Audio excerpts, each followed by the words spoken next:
నన్ను చూచువాడా, నిత్యం కాచువాడా, నన్ను చూచువాడా, నిత్యం కాచువాడా, పరిశోధించి తెలుసుకున్నాను, చుట్టూ నన్ను ఆవరించిన, పరిశోధించి తెలుసుకున్నాను, చుట్టూ నన్ను ఆవరించిన, కూర్చుండుట నే లేచియుండుట, కూర్చుండుట నే లేచియుండుట, బాగుగా ఎరిగి ఉన్నావు రాజా, బాగుగా ఎరిగి ఉన్నావు, నన్ను చూచువాడా, నిత్యం కాచువాడా,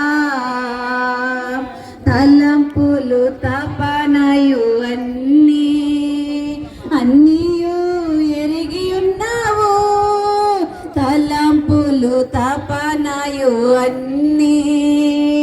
అన్నీయు ఎరిగి ఉన్నావు, నడచినను పడుకున్నాను అయ్యా నీవెరిగి ఉన్నావు, నడచినను పడుకున్నాను అయ్యా నీ ఎరిగి ఉన్నావు, ధన్యవాదం యేసు రాజా, ధన్యవాదం యేసయ్యా, నన్ను చూచువాడా, నిత్యం కాచువాడా, నన్ను చూచువాడా, నిత్యం కాచువాడా, పరిశోధించి తెలుసుకున్నాను, చుట్టూ నన్ను ఆవరించిన, కూర్చుండుట నీ లేచియుండుట, కూర్చుండుట నీ లేచియుండుట, బాగుగా ఎరిగి ఉన్నావు రాజా, బాగుగా ఎరిగి ఉన్నావు, నన్ను చూచువాడా, నిత్యం కాచువాడా. హల్లెలూయా. యవ్వనుడా, నీ యవ్వన కాలమందు సంతోషపడుము, నీ యవ్వన కాలమందు నీ హృదయము సంతృష్టిగా ఉండనిమ్ము, నీ కోరిక చొప్పునను నీ దృష్టి యొక్క ఇష్టము చొప్పునను ప్రవర్తింపుము, అయితే వీటన్నిటి నుండి దేవుడు నిన్ను తీర్పులోనికి తెచ్చునని జ్ఞాపకము ఉంచుకునము. యవ్వనుడా, సంతోషపడుము, యవ్వనం బహు విలువైనది. యవ్వన పిల్లలు యవ్వనములో మంచి కోరుకుంటే మంచిగా జీవిస్తారంట, చెడు కోరుకుంటే చెడుగా జీవిస్తారంట. మానసిక శాస్త్రవేత్తలు చెబుతూ ఉన్నారు, ఈనాటి యవనస్తులు విచ్చలవిడిగా తిరుగుతున్నారే తప్ప దేవుని యందు భయభక్తులు కలిగి జీవించాలనే కోరిక అనేకులకు లేదు. ఈ మొబైల్ ఫోన్ వచ్చినాక కుటుంబాలలో మాటలే లేవు, భార్యాభర్తలకు మాటలు లేవు, పిల్లలకు తల్లిదండ్రులకు మాటలు లేవు, అందరినీ మౌనంలో పడేసింది ఫోను. నీతిమంతుల గుడారములలో రక్షణ గూర్చిన సునాదము వినబడును. మరి ఎన్ని గృహాలలో ఉదయకాల ప్రార్థన, రాత్రికాల ప్రార్థన జరుగుతుంది, చేతులు ఎత్తండి అని అంటే ఇక వందనాలు కూడా చెప్పాలి. చూసారా, ఇంకా పలకని కూడా పలకలేదు. ఎందుకంటే అది మర్చిపోయారు. కానీ చిన్నప్పుడు మాది చిన్న కొట్టం, అదే పాక, మీరు పాక అంటారు, మేము కొట్టం. ఇంట్లోనే సూర్యుడిని చంద్రుడిని చూడొచ్చు, బయటకు పోయి చూడాల్సిన పని లేదు. కూర్చుంటే నులక మంచం పుట్టుకుని తెగిపోతారు. కానీ మా తల్లిదండ్రులు పిల్లల కోసము రాత్రింబగలు పనులు చేసేవారు. కానీ రాత్రి అయితేనే అన్నం ఉడికింది, మనం ప్రార్థన చేసుకుందాం రా అని పిలిచేవారు. అప్పుడు ఎలా ఇట్లా కరెంటు బల్బులు కూడా లేవు మా ఇంట్లో, సీసా బుడ్డి, అందులో కిరసనాయిలు పోసి ఒక కాటన్ గుడ్డ పెట్టి ఆ మూతకే ఒక చింతలో అన్నం వేసి ఆ చిన్న గోనెపట్ట పలుసుకొని చక్కగా పాటలు పాడి చక్కగా నిద్రపోతా ఉంటుంది. నేనేమో అల్లరోని, మా ఇంటి ఎన్నికలే గోడ వచ్చాడన్నా అదే రాజు బిల్ల, ఏది మీరు ఏదో అంటారు కదా, ఇది ఏంటది, కర్ర బిల్ల, బొమ్మ బొలుసు. బొమ్మ బొలుసు కూడా మా ఇంటి వెనకలే ఆడాల. సాయంత్రం లోపల మా అమ్మ వస్తుంది, రే ఇంట్లో ఆడపిల్లలు లేదు, ముగ్గురు మగ పిల్లలు లేదు కదా, నువ్వు దేశాలు గడుగురా అనేది, అది అంటు గడుగురా అనేది. నేనేమో గోడాపచ్చ మీద ఆశతో అంట్లే గడిగేవాడిని కాదు. తీర పొద్దుపోయి ముందర ఆ లోపల అట్లా తీసేసి పైన అట్లా బుడిది చేసి అట్లా పెట్టేటోడు.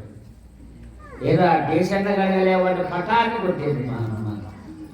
కానీ ప్రార్థన చేసేది, యేసు ప్రభువా ముగ్గురు ముడితే 3 లోకాలనైనా మూడో వాడిని నీ చేతికి అప్పచెప్తున్నానంటే ఏమన్నా పోలీసులకు అప్పచెప్తుందేమో అనుకుంటున్నా, ప్రార్థన చేస్తుందా. నీ బంగారు దూతలు కావులు ఉంచి 5 గంటలకే లే ప్రభు అని ప్రార్థన చేస్తుంది. ఉండేది 8 పైసలు కూడా లేదు, కానీ దూతలేమో బంగారు దూతలు కావలా ఉండాలంట. జాగ్రత్త, ఇవి రాకడ దినాలు, అంత్య దినాలు, అపాయకరమైన దినాలు, యవనస్తులు చెడిపోతున్న దినాలు. ఆదికాండం 6వ అధ్యాయములో దేవుని కుమారులు నరుల కుమార్తెలతో కలిసిపోయిరి. అదేమని ఉందంటే, ప్రతి వాడును తమ మనస్సుకు నచ్చిన వారితో వారి వివాహం చేసుకున్నారు.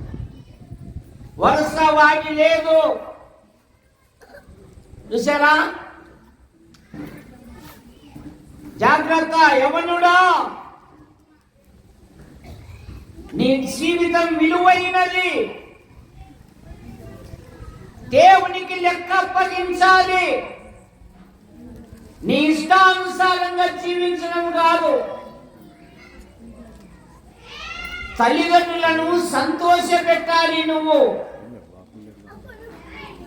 దుఃఖ పెట్టకూడదు. నీ ఇష్టం చొప్పున ప్రవర్తించు, గాని దేవుడు నిన్ను తీర్పులోనికి తెచ్చునని జ్ఞాపకం ఉంచుకో.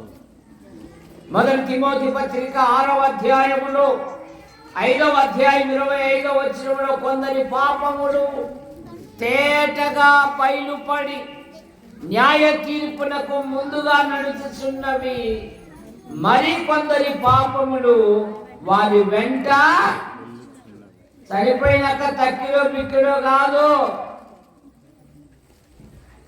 దేహముతో జరిగించిన క్రియలు,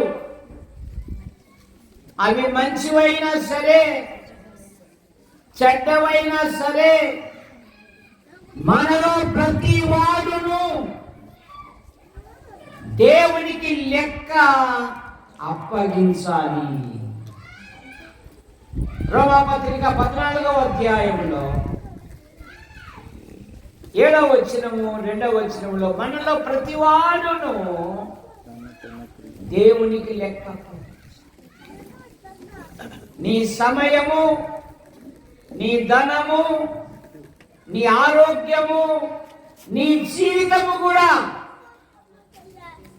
బెల్తెషాజరుతో ఏమన్నాడంటే దానియేలు గ్రంథం 5వ అధ్యాయము 25వ వచనంలో ఏముందంటే, నీ ప్రాణమును, ఒక చక్కని మాట ఉంది, ఏ దేవుని వశములో ఉన్నావో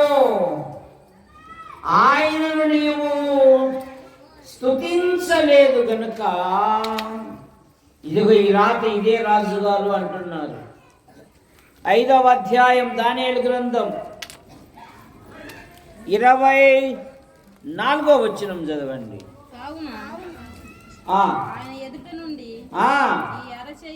పైన 22-23లో చివరి భాగంలో చూడండి.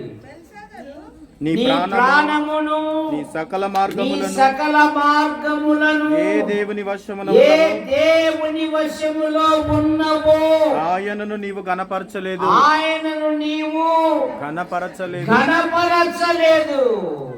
జాగ్రత్త. నీ ప్రాణమును, నీ సకల మార్గములను ఏ దేవుని వశములో ఉన్నవో ఆ దేవుని నీవు ఘనపరచలేదు, ఆ దేవుని నీవు మహిమపరచలేదు, ఆ దేవుని యందు నువ్వు విశ్వాసం ఉంచలేదు.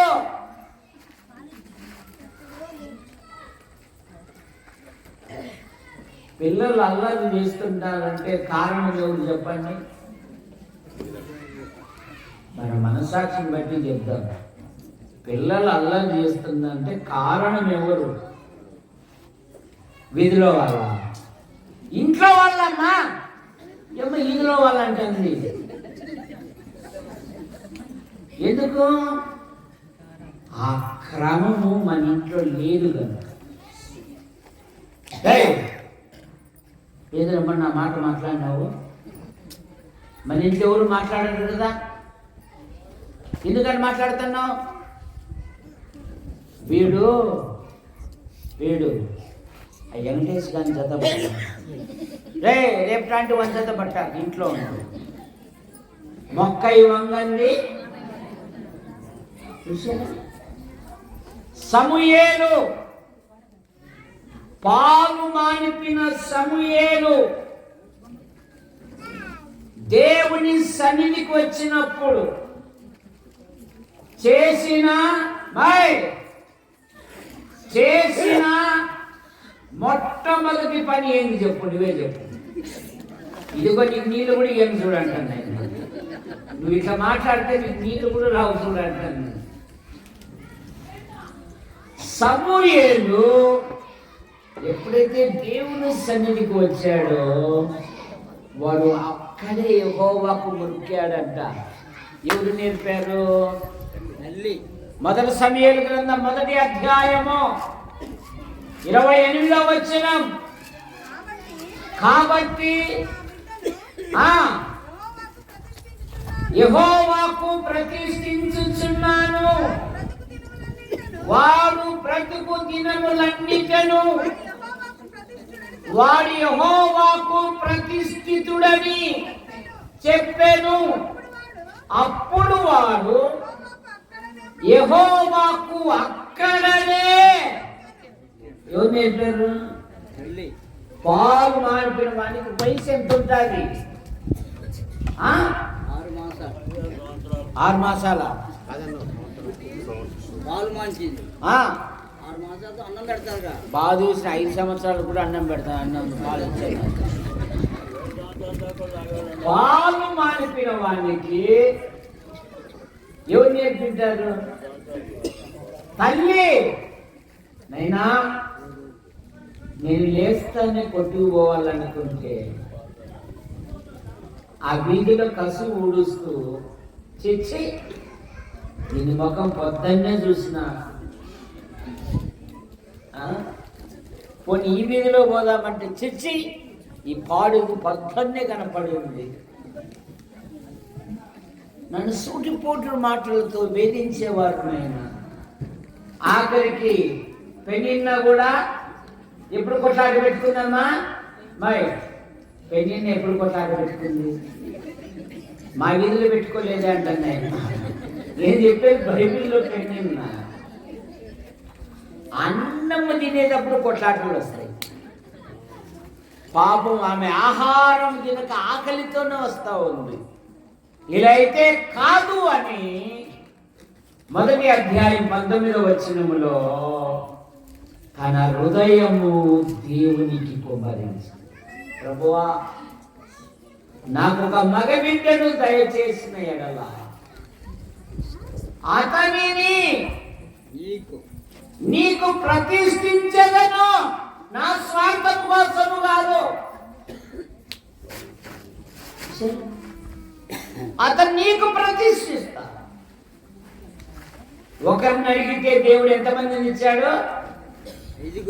5గురుని ఇచ్చాడండి. మన దేవుడు అడుగు వాటికంటే ఊహించు వాటికంటే అత్యధికముగా దయచేయు దేవుడు. అడగాలి, ప్రభువును అడగాలి.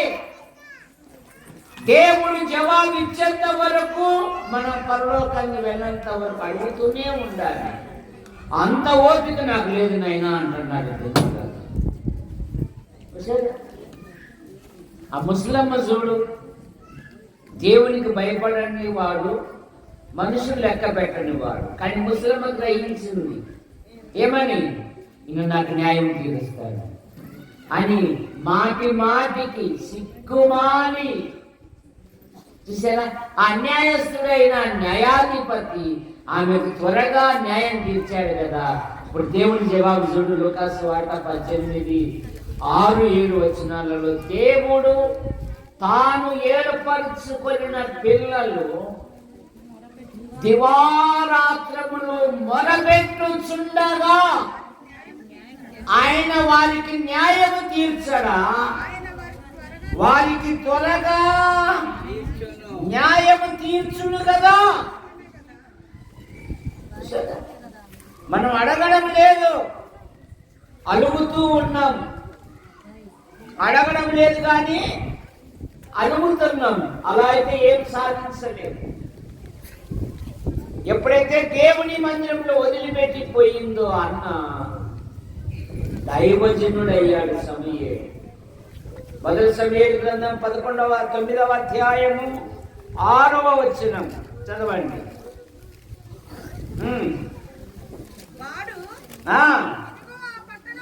ఈ పట్టణములో ఒక దైవజనుడున్నాడు, అతడు బహు గనుడు, అది నెరవేరును. దేవుని సన్నిధిలో పరిచర్య చేసిన వాడు, దేవుని సన్నిధిలో ఉండి ఎదిగినవాడు, దేవుడు తోడుగా ఉన్నవాడు సమూయేలు. ఇప్పుడు సమూయేలు ఒక ఘనుడుగా దేవుడు తీర్చిదిద్దాడు. కనుక దేవుని మందిరం, క్రైస్తవ కూడిక గృహములో నువ్వు ఏమి చేసినా అది దేవుడు నిన్ను ఉన్నతమైన స్థానంలో ఉంచుతాడు. గుర్తుపెట్టుకోండి, ఆధ్యాత్మిక తెలిసింది. ఎవనుడా సంతోషపడుము, దేవుడు నిన్ను తీర్పులోనికి తెచ్చునని జ్ఞాపకం చేసుకో. తీర్పు ఉన్నది. అపోస్తలుల కార్యాలు 17వ అధ్యాయము 31వ వచనములో, ఎందుకనగా తాను నియమించిన మనిషిని చేత నీతిని అనుసరించి భూలోకమునకు తీర్పు తీర్చబోయేది ఒక దినము దేవుడు నిర్ణయించి ఉన్నాడు. కనుక మానవుడు తన అపరాధముల నుండి, తన దోషముల నుండి, తన పాపముల నుండి బయటపడుటకై అనాది నుండి అనేకమైన ప్రయత్నములు చేస్తున్నారు. మానవ ప్రయత్నములు దేవుని దృష్టిలో మురికి ప్రేమికలు గనుక దేవుడే లోకమును ప్రేమించి యేసుక్రీస్తు నామములో భూలోకానికి వచ్చాడు. ఆయన పవిత్రంగా జన్మించాడు, పవిత్రంగా జీవించాడు, ప్రజలకు మేలు చేశాడు. ఆయన ఆకలితో ఉన్న వారికి ఆహారం ఇచ్చాడు, అందులకు చూపునిచ్చాడు, అంగహీనులను బాగు చేశాడు. తన మహత్తు గల మాట చేత మృతులను సజీవులుగా లేపాడు. రక్తము చిందింపకుండా పాపములకు క్షమాపణ లేదు గనక మానవుడు పాప నివారణ కొరకై జంతువులను పక్షులను బలిగా అర్పించుతున్నారు.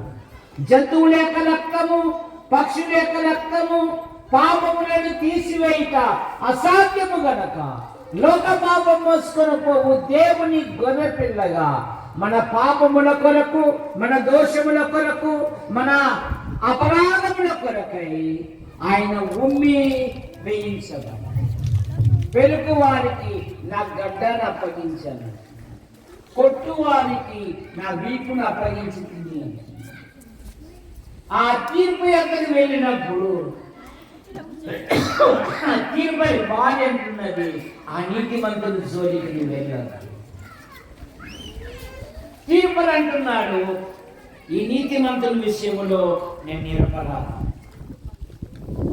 ఇద్దరు దొంగలు అంటున్నారు, ఇది నీకు నాకు న్యాయమే గాని ఇది ఏ తప్పిదమో ఆయన మరణ వేదనలు చూడలేక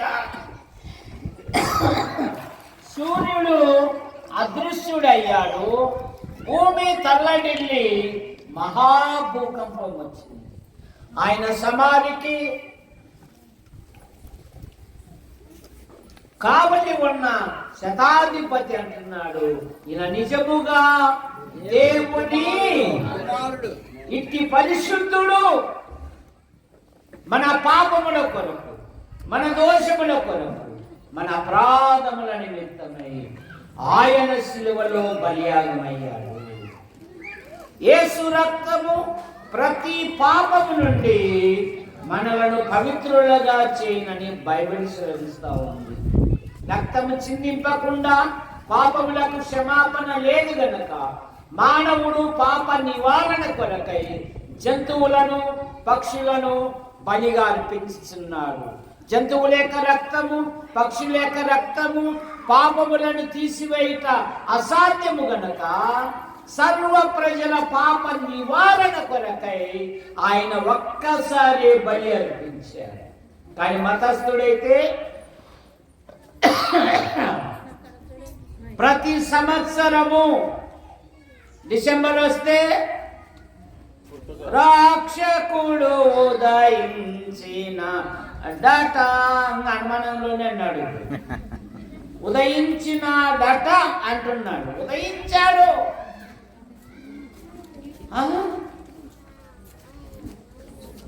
శుభ శుక్రవారం నా పొద్దు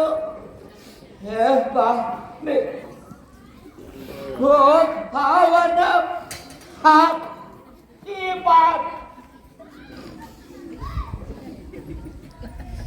ఇష్టం నా పొద్దు లేచినా ఈడు సీసాతో లేచి రొటీన్ భక్తి. ఇప్పుడు ఉమ్మడి 5 గంటలప్పుడు తెల్లారుజాము 4 గంటల 45 గంటల ప్రార్థన 10 గంటల ఎగమను ఏం మాకు పని పాట లేదా అంటాడు ఆయన. చూసారా, నేను ఎంత దూరం నుండి వచ్చేది, మీరు ఇచ్చేది 500, నా కారు పెట్రోల్ చాలదు అంటున్నాడు ఒక ఆయన. వ్యాపారం అయింది, ఆత్మల సంపాదన వ్యాపారం కాదు. అది బీద సాధనలు. కొన్ని స్థలాలు పోతే ఇప్పటికీ 10 రూపాయలే కానికి ఇస్తారు. కొన్ని స్థలాలలో అయ్యగారు ఇది ఉంచుకోండి అమ్మా, ఎందుకమ్మా ఏదయ్యగారు ఇంటికి వచ్చినప్పుడు ఏదన్నా ఇయ్యాల కదా, ఏదమ్మా 10 ఇచ్చినావంటే నువ్వు వెళ్తున్నది ఆత్మ కోసమా సంపద కోసమా? వాళ్ళు అంటున్నారు మేము వృత్తి కోసమే అంటున్నారు మత బోధం. అది లేదు మేము బతకము అంటున్నారు. కానీ ఆత్మల సంపాదకుడు అలా కాదు. మీకు యథార్థమైన సాక్ష్యము యవనస్తుడు సుభాషే. ఎలాగంటే ఒక 6 నెలల కిందట హైదరాబాద్లో చర్చిలో కూర్చొని ఉన్నాడు ఆరాధన. ఒక వృద్ధుడు వచ్చాడు, తన కుర్చీ అతనికి ఇచ్చాడు. ఇంకో కుర్చీ తెచ్చుకుని ఉంటే అది పడిపోవడమే కాదు, ఆయన కన్ను కూడా కొడు. కానీ ప్రభు కోసమే నిలబడ్డా. ఇది కాదా సజీవమైన సాక్ష్యము? మన ప్రియులు డేవిడ్ గారు ఎప్పుడు ఫోన్ చేసినా కూడా, అన్నా 4 రోజుల నుండి ఏం బాగలేదన్నా నీరసనన్నా. ఈ మధ్య అక్కకు కూడా అయినా హబక్కూకు వలె ఏమీ లేకపోయినను నేను యెహోవా యందు సంతోషించదు. ఇది కాదా సజీవ సాక్ష్యం? ప్రభు కొరకు మా లూర్దు గారి సహోదరుడు ఆయన కన్నీళ్లు పెట్టుకుంటున్నాడు. నా కుమార్తెలు వివాహంగా జరగలేదని. ఆయన ఆశ్చర్యకరంగా దేవుడు జరిగిస్తాడు. ఒక భారం, ఒక బాధ్యత పిల్లల పట్ల. జాగ్రత్త. యోహాను సువార్త 5:24లో నా మాట విని నన్ను పంపిన వాని యందు విశ్వాసముంచు ప్రతివాడు నిత్య జీవము గలవాడు, వాడు మరణములో నుండి తీర్పులోనికి రాక జీవములోనికి. కనుక ఎవడొస్తున్నారా ఈ గుంపులో ఎవరైనా ప్రభుని అంగీకరించకపోతే, ప్రభు అయిన యేసుని అంగీకరించారు. ఈ సంవత్సరం ఆశించాం ఎవరైనా బాప్తిసం తీసుకుంటారేమో అని. ఎవరూ తీసుకొని సిద్ధపడలేదు. ఎందుకో భక్తిలో వెనకబడ్డాము. ఆత్మీయతలో ముందు ఉంటే, నపుంసకుడు చూడండి అరణ్యంలో వెళ్తున్నాడు, యెషయా గ్రంథం 53 చదువుతూ ఉన్నాడు. దేవుడి పిలుపుని పంపాడు. ఆ లేఖనం అనుసరించి సువార్త చెప్పగానే నపుంసకుడు ఏమన్నాడు? ఆర్థిక శాఖ మంత్రి ఏమన్నాడు? లూర్దు గారు, ఇక్కడ నీళ్లున్నాయి, ఇచ్చుటకు ఆటంకమా? కనుక మన పిల్లలు యవన ప్రాయంలోనే మన పిల్లలు మనం కాపాడుకోవాలి. కాపాడుకోవాలంటే ప్రార్థన చేయాలి. బత్షెబా తన కుమారుని ఏం చేసింది చెప్పండి? ఏం చేసింది? రాజును చేసింది. 1 రాజుల గ్రంథం 1వ అధ్యాయము. ఆదోని అనేవాడు రాజు అయ్యాడు. బత్షెబా అనేక నిందలు, అనేక అవమానాలు, అనేకమైన హేళనను అనుభవించింది. దావీదు వృద్ధాప్యంలో ఉన్నాడు. ఆదోని అనేవాడు నేను రాజు అవుతాన్ని తనకు తాను ఏర్పరచుకుని గొప్ప విందు పెట్టుకున్నాడు. అది బత్షెబా వినింది. రాజుగారి దగ్గరికి వెళ్ళింది. ఏమండి, నాకు వాగ్దానం ఇచ్చావుగా బత్షెబా, నా తర్వాత నీ కుమారుడికి సొలొమోను రాజు. మరి ఆదోనియా అన్నప్పుడు వెంటనే దావీదు నా తర్వాత సొలొమోను రాజునని ప్రతిష్ఠించాడు. 2వ అధ్యాయంలో బత్షెబా రాజు సన్నిధికి వస్తే సొలొమోను రాజు గారు ఆమెకి నమస్కారం చేసి ఒక ప్రత్యేకమైన ఆసనం ఏర్పాటు చేశారు. అమ్మా, నన్ను రాజు కావాలని నువ్వు ప్రార్థించావుగా, నువ్వు కన్నీళ్లు గార్చావుగా, నా కొరకు ఎన్నో రోజులు ఉపవాసం ఉన్నావుగా. అమ్మా, ఈ సింహాసనం నాది కదా, నీ ప్రార్థన కాదమ్మా, ఇక్కడ కూర్చోమ్మని కూర్చోబెట్టాడండి. 1 రాజుల గ్రంథం 2వ అధ్యాయం. నా టైం లేదు, 5వ వచనం చదవండి. అయితే సెరూయా కుమారుడైన యోవాబు ఆ, నాకు చేసిన దాన్ని ఆ, ఇశ్రాయేలు సేనాధిపతులకు నేరు కుమారుడైన ఆ. అబ్నేరు ఏతేరు కుమారుడైన అమాసాయు వారిద్దరికి అమ్మ 2వ అధ్యాయము చెప్తుంది అదే మళ్ళా 2:5 చదువు. అయితే సెరూయా కుమారుడైన యోవాబు నాకు చేసిన దానిని ఆ, ఇశ్రాయేలు సేనాధిపతులకు నేరు కుమారుడైన అబ్నేరు ఉమ్. ఏతెరు కుమారుడైన అమాషాయను సారీ 41వ వచనం చదవండి. 2:41 యెరూషలేములో నుండి గాదుకు పోయి వచ్చనని సొలొమోనుకు వర్తమానము కాగా రాజు షిమోని పిలువనంపించి అతనితో ఇట్లా నేను ఒక్క నిమిషం అక్కడే ఉంది. తల్లికి ఒక ఆసనం ఒకటి వేయించాడు 2వ రాజుల గ్రంథంలో, మొదటి రాజుల గ్రంథం 2వ అధ్యాయంలో కూడా.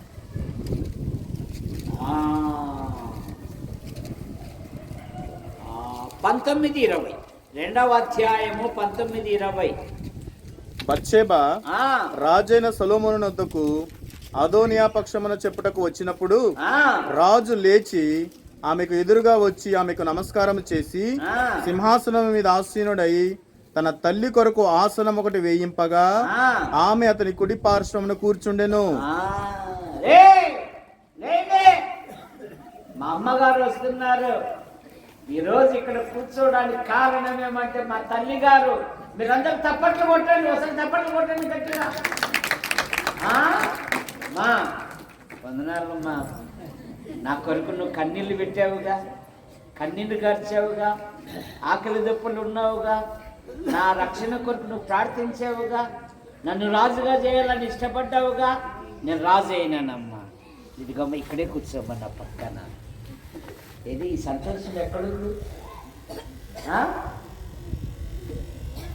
ఏరా వాడు 2 సీసాలు తాగుతాడంటే నేను 4 తాగుతాడు. ఏం తక్కువ మనము దేంట్లో తీసుకోకూడదురా.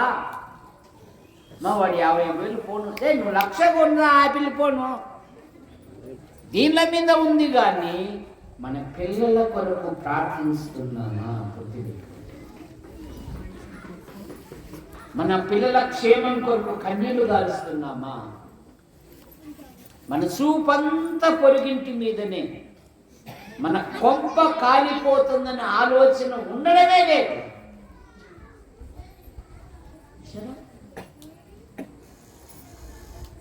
ఆయన నీతిని బట్టి తీర్పు తీర్చువాడు, ప్రవర్తనను బట్టి తీర్పు తీర్చువాడు, చేసిన దోషం బట్టి తీర్పు తీర్చువాడు. నీ మాటల వలన తీర్పు, నీ పనుల వలన తీర్పు, ఆఖరికి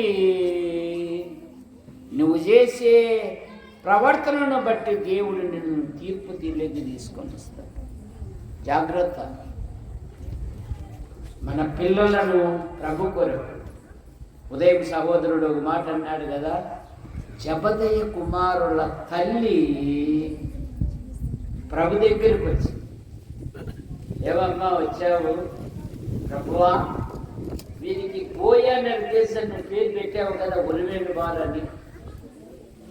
నీ పరలోకము వస్తుంది అంటున్నావు కదా. ఇదిగో నా 2 పిల్లలు, ఒకడు నీ ప్రక్కన, ఒకడు నా కోరికయ్యా. జబదయి కుమారుల తల్లి కోరిక చూడండి. ప్రభు ఇరుపక్కల తన పిల్లలు ఉండాలంట.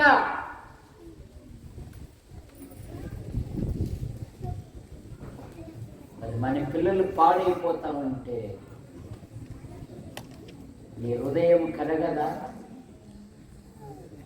నీ పిల్లల కొరకు నీ చేతులు ఆయన తట్టు ఎత్తావా?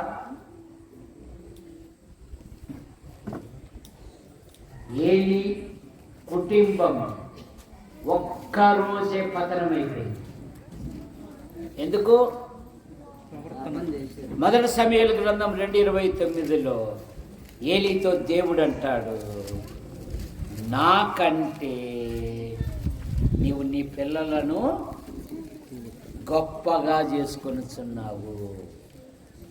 నా కొడుకు ఇంజనీర్ కావాలా, నా కొడుకు డాక్టర్ కావాలా, నా కొడుకు సాఫ్ట్వేర్ కావాలా, మంచిదే. కానీ నా కొడుకు మోకరించే కొడుకు కావాలనే వాళ్ళు ఎంతమంది ఉన్నారు చెప్పండి. నా కూతురు ప్రార్థించే కూతురు అని ఎంతమంది చెప్పగలరు? నా కూతురు అనురోధమే లేచి చక్కగా ప్రార్థన చేసుకుంటారండి, బైబిల్ చదువుకుంటారండి. ఇంటికి నింద తీసుకురాకూడదు పిల్లలు.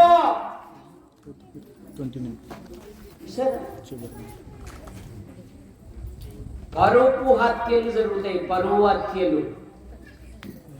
ఎందుకు?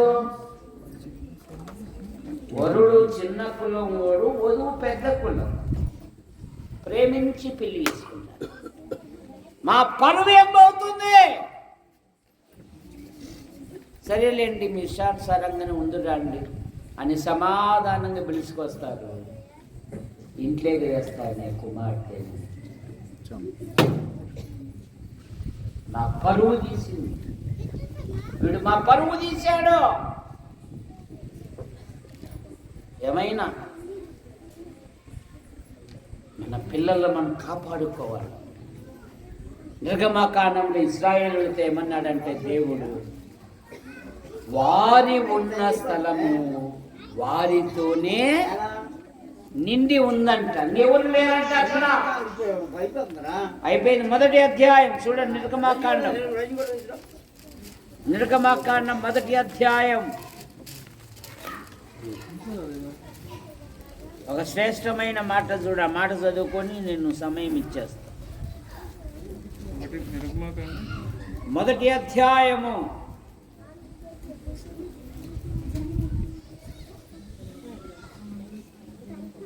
7వ వచనం. ఇశ్రాయేలీలు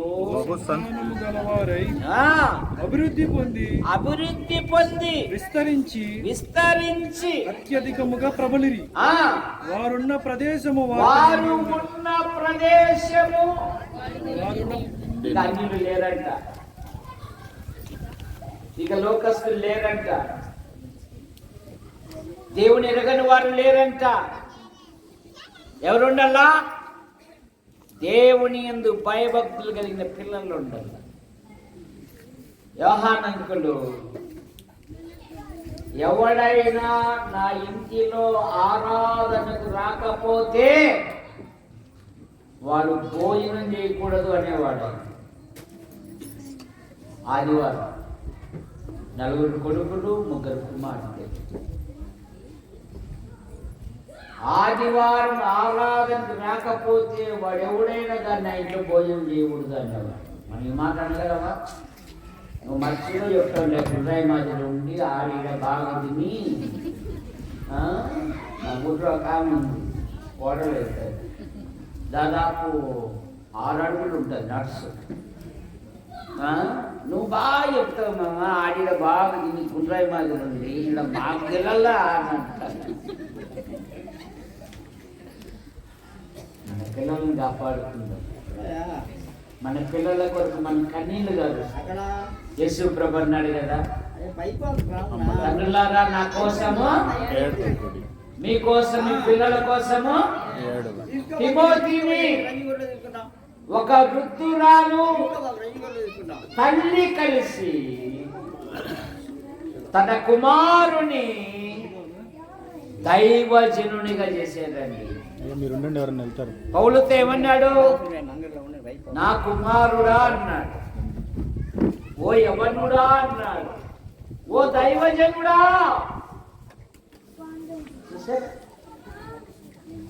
అలా డేవిడ్ అని ఎక్కడ పోతున్నారు మీరు?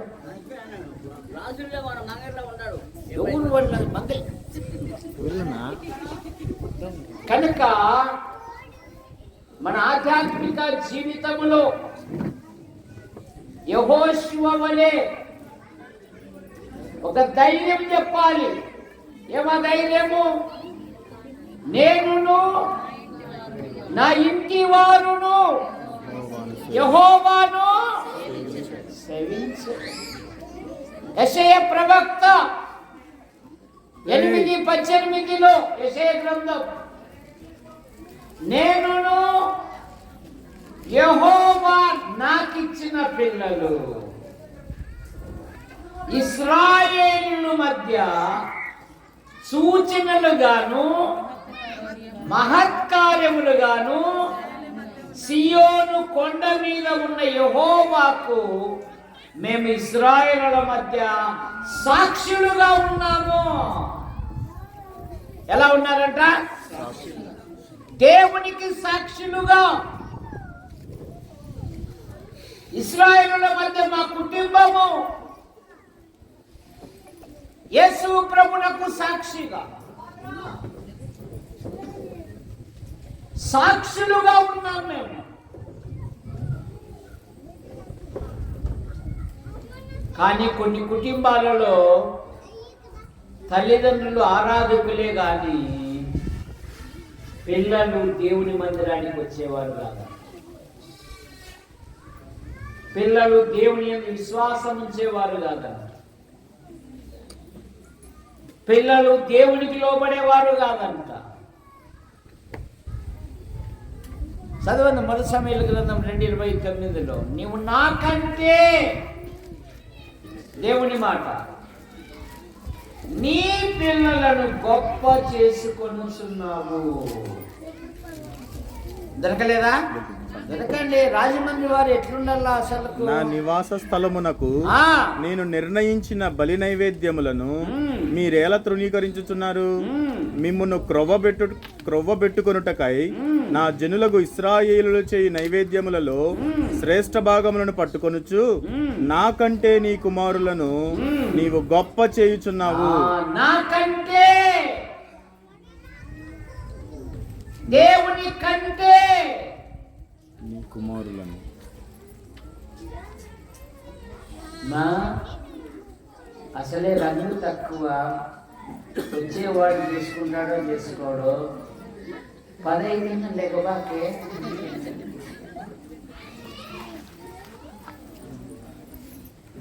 పిల్లలను 5 గంటలకి లేచి మోకరింపజేయాలి.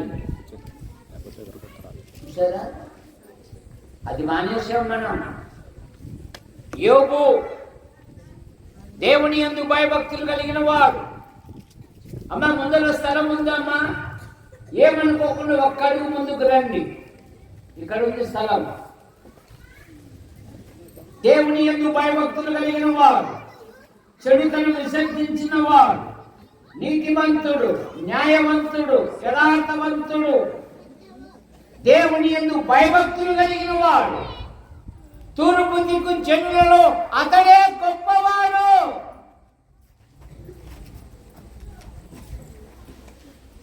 ఆస్తిని బట్టి సంతోషించలేదు కానీ యోబు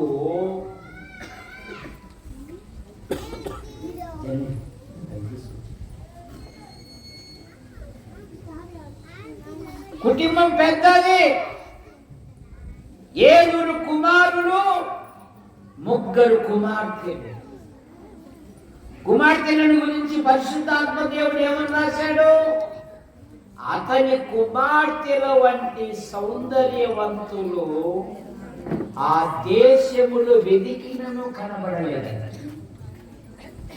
అందము మోసకరం, సౌందర్యము.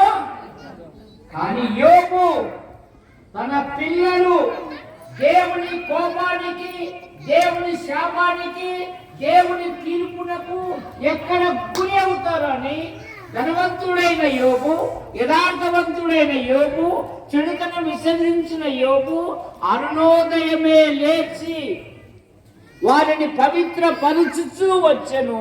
యోబు నిత్యము అలాగూ. యోబు గ్రంథం 1వ అధ్యాయం 5వ వచనం. పూర్తి కాగా తన కుమారులు పాపము చేసి దేవుని దూషింతురేమో, దూషించారు కాదు,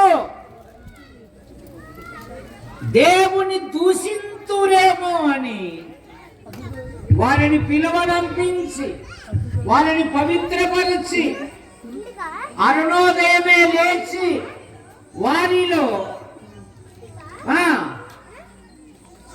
యోబు నిత్యము. అప్పటికప్పుడు కాదు భక్తి. ఎవడన్నా ఏడున్నావు?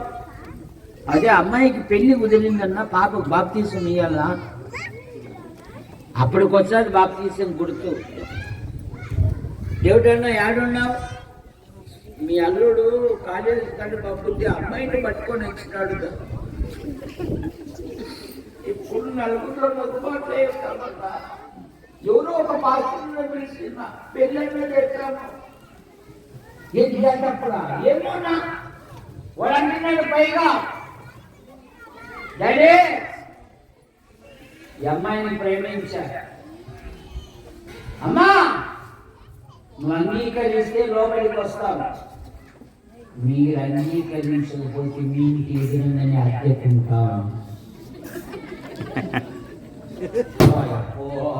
నాడేమిటనా ఎట్లయినా కానీ అన్నా యాడబ్బాయి అనంతపురం వైపు రావాలంటే ఒక దినం పడుతుంది. అంత దూరం ఎందుకున్నా? మంగళగిరిలో ఎవరో ఉన్నారంట, పట్టుకొచ్చాను అన్న. కుటుంబానికి నింద తీసుకురాకూడదు. మా రాయలసీమలో మా ఇంటి దగ్గరే ఉద్యోగరీత్యా భార్య భర్తలు వచ్చారు.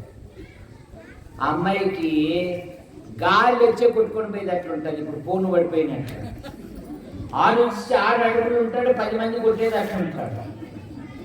తాగుతానే అసలు లేస్తాడు.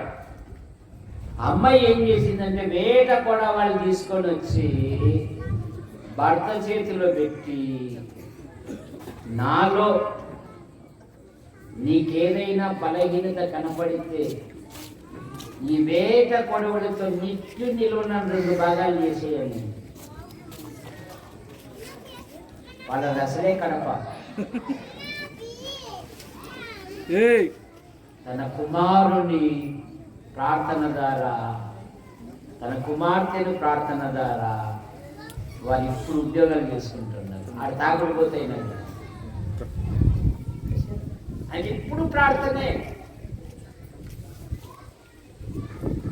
ప్రార్థన చేయి. వచ్చినాయి నా గ్లాసులు? సరే ప్రార్థన చేసుకుందాం. ఎందుకంటే ఆహారం విలువైనది. ప్రభుత్వమైతే మరోసారి కలుసుకుందాం.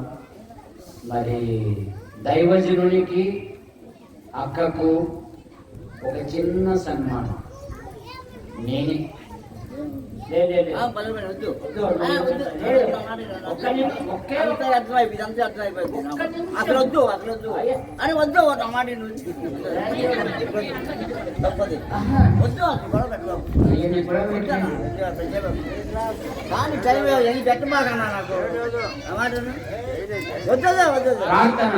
ప్రేమించిన మా తండ్రి, జరిగిన ఈ కూడికలు బట్టి మీకు స్తోత్రములు. ఆఖరి కూడికలు అనేకులు వచ్చారు. మరి అనేకులు మేలు పొందినట్లుగా మీకు కూడా దయచేయమని యేసు ప్రభు నామములో ప్రార్థిస్తున్నాం తండ్రి. ఆమేన్.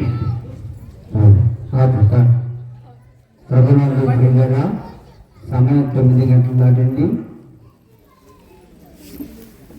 అదే గ్లాసుకి వెళ్ళినా త్వరగా రావాలా. నేను అడిగితే మంగళవారం ఇప్పుడు ఫోన్ చేస్తే ఎలా ఉన్నాను. త్వరగా రావాలా గ్లాసులు వచ్చి నేను